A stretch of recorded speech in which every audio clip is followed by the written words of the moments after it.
Right now, back to the politics. And never before has the far right won a first round of a French parliamentary election. I'll talk you through sort of how the structure of the election works in just a moment. It's Marine Le Pen who is sort of riding high off the back of an unprecedented triumph for her national rally. The second round is next week, and the rally's now within touching distance of power for the first time.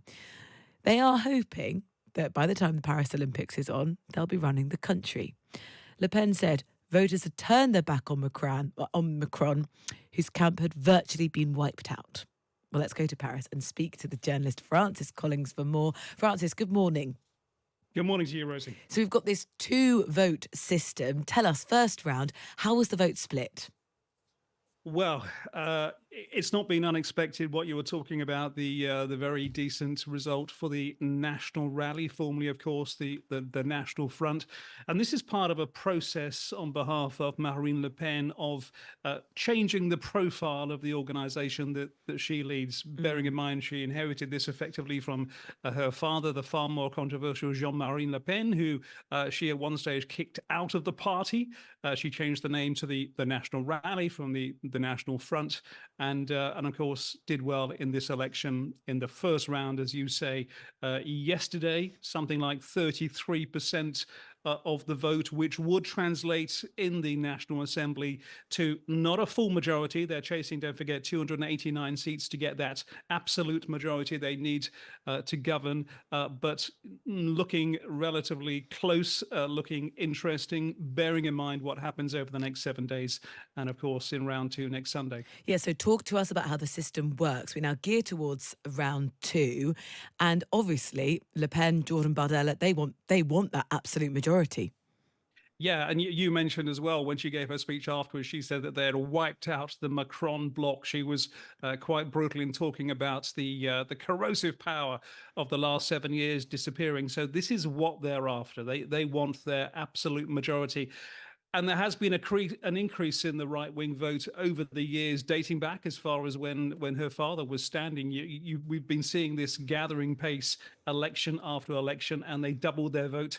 When it came to the count yesterday, as far as we know, the official results are going to come out in a few hours. But we have a count which is not exactly an exit poll. It's a number of seats. It's a number of polling organizations that get together, but it's normally an accurate picture. But what it comes down to is the fact that if you get through your local election and you get above 12%, then you can run in the second round. It's normally the top two that go through. And what's interesting about this election is that there may be a larger number of three-way contests, which means that what is going to happen next Sunday is still unpredictable. Yeah.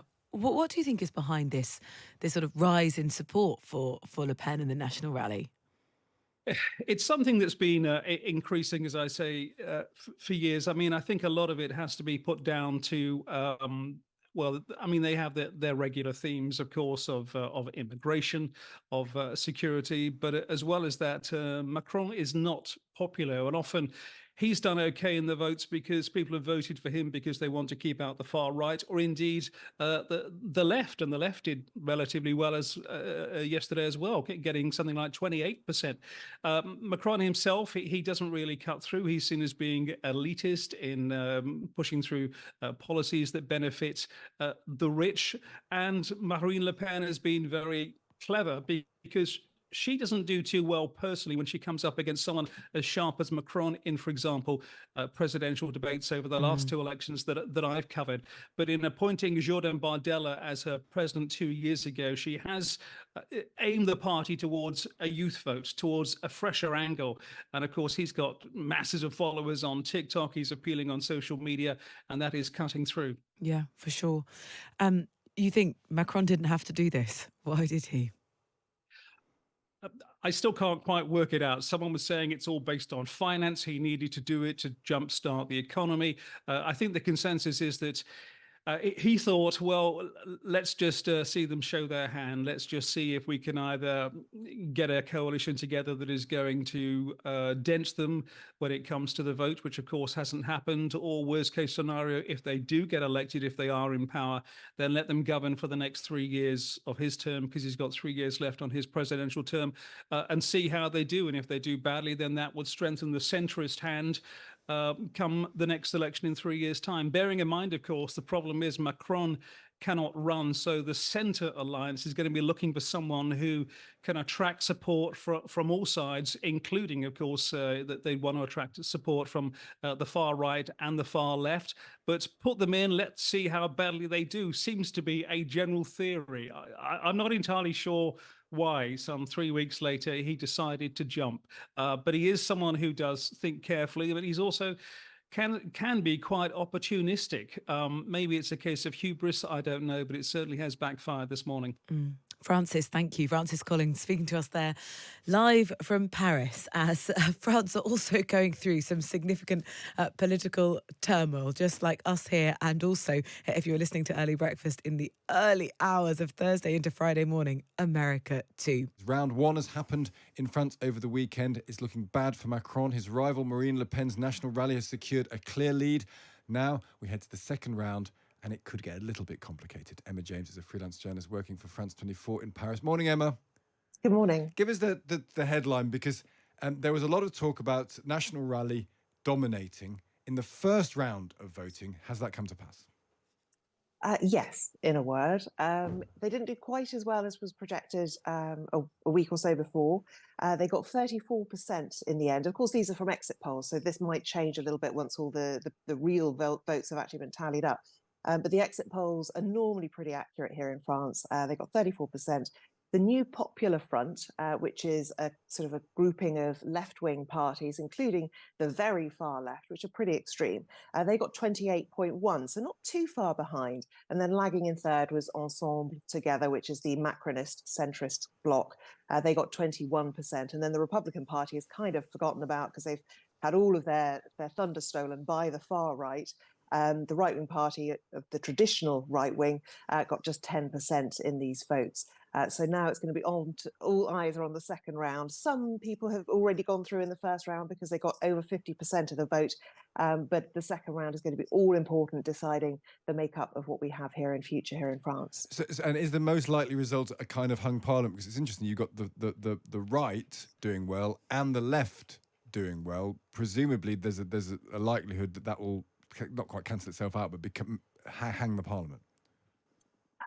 Yes, there's a possibility. It is possible that the far right, the National Rally, as used to be the National Front back in the old days, they could win an absolute majority. It's slightly less likely now. And the thing for them is that they don't have many people who want to get into bed with them, for want of a better turn of phrase. They've kind of exhausted all those opportunities, unless the Republican Party decides to go really and all in with them. Some of the Republican MPs have already jumped ship and are within the group of the far right.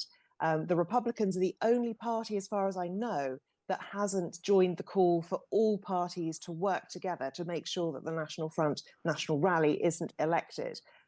They said they wouldn't do that. They wouldn't tell people how to vote. Everybody else, obviously the centre and the far left, the right, everyone's been saying that you need to kind of consolidate these votes. So obviously the far right want their base to turn out in droves for them, and everyone else wants everyone just to turn out and vote against the far right. And it's one of the reasons that a lot of people are sick of politics here in France. Yeah. A few years ago, I was covering an election down in Marseille, and a taxi driver said to me, I am sick of being told I've got to vote against someone. I want someone I can actually vote for, that I agree with.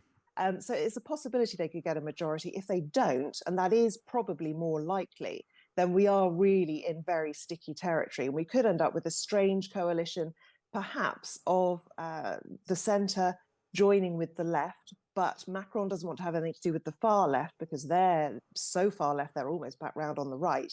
They're communists almost, aren't they? They're effectively almost communists. there is the Communist Party involved in that Yeah. left-wing group. And then you've got La France Insoumise, France Unbowed, led by Jean-Luc Mélenchon, who's quite a firebrand. He has a lot of popularity. And to be honest, that's probably a lot of reason for the left-wing success. But Macron sees him as just as bad. He was telling people before the first round, do not be tempted by the extremes. And so a lot of the arguments is that the far left and the far right basically couldn't handle the economy.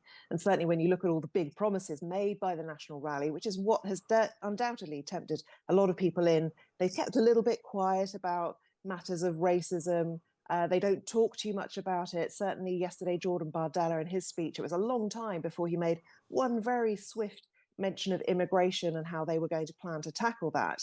The rest of it is all about, I'm going to be the prime minister of the pouvoir d'achat, the ability to buy, spending power, because that's what the biggest concern is for French people right now, that they don't have enough money in their pockets. And that's what the National Rally is promising. But what the economists say is that they haven't done their maths and it simply doesn't add up.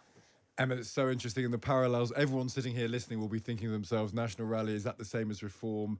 Are they going to defeat the Conservatives in the future? All of that stuff seems to be a very strong parallel with this country as well. Emma, great to speak to you. Thank you for joining us.